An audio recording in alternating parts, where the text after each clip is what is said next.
핵폭탄은 핵분열의 연쇄반응이 진행할 때 발생하는 막대한 에너지를 한순간에 방출하는 것을 활용한 폭탄으로 오늘날 미국과 러시아 등 강대국들이 핵미사일을 무장하고 있습니다. 비공식적이지만 북한과 파키스탄 등 몇몇 나라들도 핵미사일을 보유하고 있는 것으로 추정되며 세계 여러 나라들이 이권을 지키기 위해 핵미사일 보유를 시도해왔습니다. 오늘은 전쟁의 전세를 한 번에 뒤집을 수 있는 막강한 핵폭탄이 왜 만들어지고 어떻게 만들어졌는지 알아보겠습니다. 1939년 제2차 세계대전 발발 당시 독일은 세계에서 핵물리학이 가장 발달한 나라였습니다. 1940년 독일은 벨기에를 지배하에 두게 된 상태였는데 벨기에에는 당시 세계 최대의 우라늄광이 있는 자이르를 식민지로 두고 있었고 우라늄 광산인 오스트리아의 요하임 슈탈 광산 역시 독일의 지배하에 있었습니다. 실제로 독일은 우란 프로젝트라는 핵무기 개발 프로젝트를 1932년 노벨 물리학상을 수상한 독일 물리학자 베르너 하이젠베르크를 중심으로 실행하였습니다. 이에 미국의 물리학자들은 독일이 원자폭탄을 개발할 수 있으리라고 생각하게 됐고 아인슈타인 등 물리학자들은 미국의 루즈벨트 대통령에게 나치의 원자폭탄 보유에 대응하기 위해 연구를 진행할 것을 권고하였습니다. 이 권고를 받아들인 미국은 약 20억 달러를 투자하고 미국 국방부 펜타곤 건설의 책임자였던 육군수장 레슬리 그로버스를 연구의 책임자로 선임한 뒤 본격적인 핵무기 개발에 착수했습니다. 20억 달러는 당시 M4 셔먼 전차 43,000여 대를 생산할 수 있는 금액이었는데 이러한 막대한 자금이 투입된 연구가 그렇게 시작됐고 그것이 바로 맨해튼 프로젝트였습니다.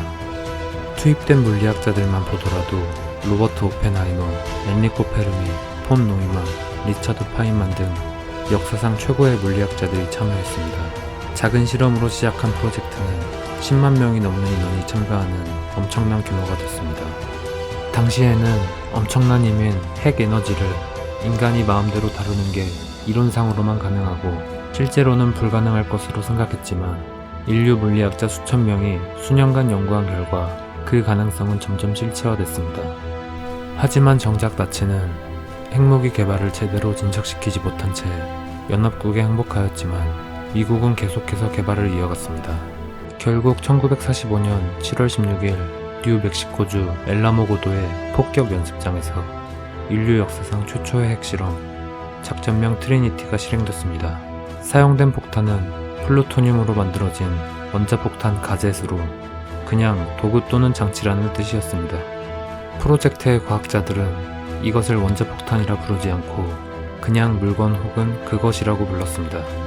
이러한 이름이 붙은 이유는 기밀 노출을 방지하기 위한 목적도 있지만 겉으로 볼 때 폭탄이라고 하기에는 너무 기괴한 모습이었기 때문이었습니다. 가젯은 주변을 둘러싼 폭약들이 아주 정확한 타이밍으로 동시에 폭발하여 그 압력으로 중앙의 플루토늄을 강하게 압축시켜야 연쇄반응이 일어날 수 있었고 그 주변의 폭약을 정확한 타이밍에 기폭시키는 장치가 필요했습니다.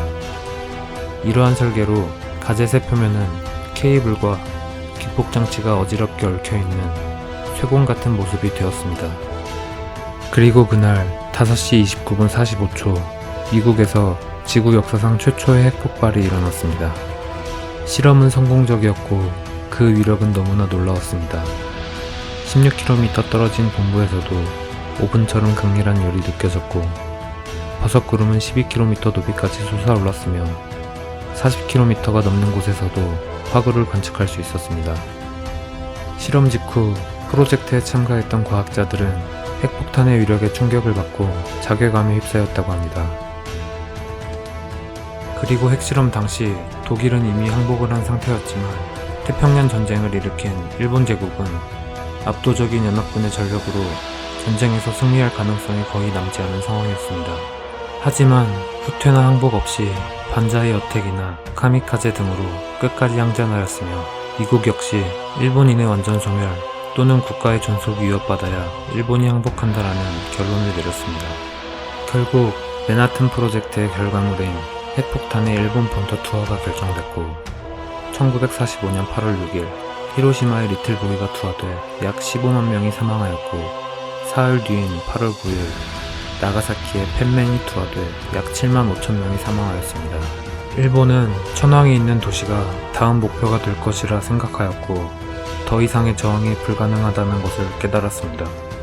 1945년 8월 15일 정오, 천황 쇼와 덴노는 무조건적인 항복을 선언하였고 히로시마와 나가사키는 인류 역사상 살상 목적으로 핵폭탄이 사용된 최초이자 마지막 사례로 남게 됐습니다.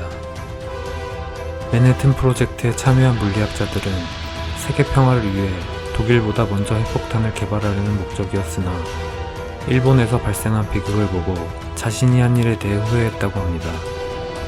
Now I am become death, the destroyer of worlds. 나라의 이권도 중요하지만 군인과 민간인 상관없이 몰살시켜 인류 문명에 심각한 피해를 주고 결국 남는 것은 비극밖에 없는 핵무기를 다시 한번 생각해 볼 필요가 있을 것 같습니다.